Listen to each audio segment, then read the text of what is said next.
Olympic and world champion sprinter Donovan Bailey has been watching the championships closely, and he is right here in studio. And I bet you're wishing you were over there, huh? Well, you know, I was supposed to go, but you know, I'm here.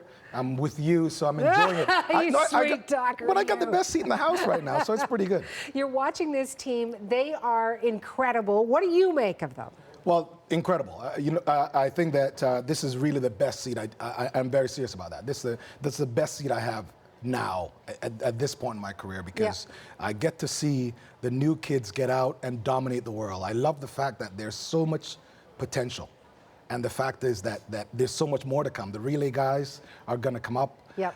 They have a leader. So they all know that Andre, you know, is fearless, and he's very comfortable on the track right now. So I'm looking forward to the relay, because, you know, I want to ask you about Andre de Grasse because of his meteoric rise, his bronze medal win in the 100-meter event. That is a marquee event. So if you were in his shoes, literally, what would you be saying to him now?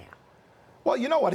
He's very comfortable on the track today. And I've been in his shoes. I was in my own shoes. Right. But you know what? I think that what he's been doing with Glenn Roy is getting ready with the relay. Understanding exactly what he needs to do with the relay coming up this weekend. Yeah. And also, you know, he's got some serious life decisions that he's got to make the next while. But no kidding, because serious life and money decisions. Everybody wants a piece of him, and they're willing to pay for it. He could go pro. Well, you know, I've been there, and essentially, my advice to him is to take things very slowly. Understand there's a ton of parasites, and there's a lot of people around that really have an agenda. And he himself has to make a decision, because he's now, if he decides to go pro, he's now running an immediate global corporation, which is him.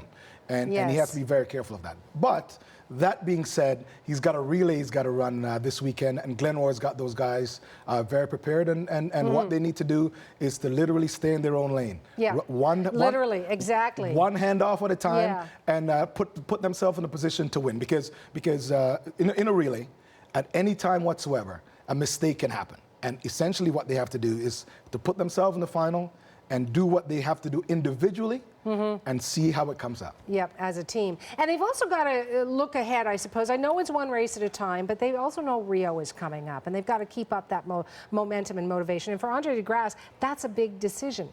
Do I go to Rio? Do I, you know, just hawk shoes for a whole bunch of money, mind you? Listen, I don't know what he's going to do, but no matter what, he's going to Rio. He's going to Rio, and the fact that he's a bronze medalist this year at the World Championships, he'll definitely be a medal favorite for next year. And based upon how his indoor season or his early outdoor season go, he might be a favorite. I mean, Usain Bolt, clearly, he's a man amongst boys. Yes. And he's an overwhelming favorite and a legend and a phenomenal ambassador for our sport. Yes. But Andre will go to Rio, and he definitely will be a favorite, one of the favorites going in. What do you think about the Canadian team in terms of the ability for Team Canada to maintain its passion, its momentum as we look ahead to Rio? And you know what? We'll blink and it'll be here, right? You know what? What's happening now is probably way different than when we dominated, is that there's an incredible support system. Every single one of these athletes, they seem to be in a great coaching environment. They seem to get better support from the COC and from Athletics Canada. And more importantly, all of the athletes that were involved with me when we were competing, everyone's involved at some level. So the support system for the kids that are competing now is way better than when we were there, because essentially we were all performing under a cloud. And now they're not, and they should not be.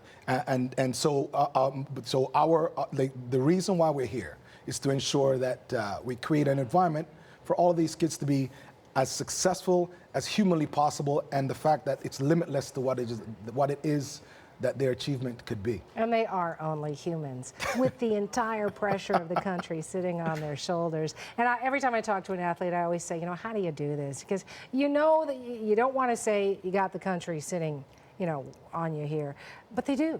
You know what? That's at the end of the day, you do, and you don't want to disappoint anyone. You always, well, when I was competing, the most comfortable place for an athlete to be, it's supposed to be on the field of play. So you're not actually thinking, oh my God, I have the pressure of the country. you recognize what you have to do, you know that you have to put the work in, and that's why a lot of times when people ask me, what is an athlete thinking when they get in the blocks? I say nothing. Right? Because the work's already done.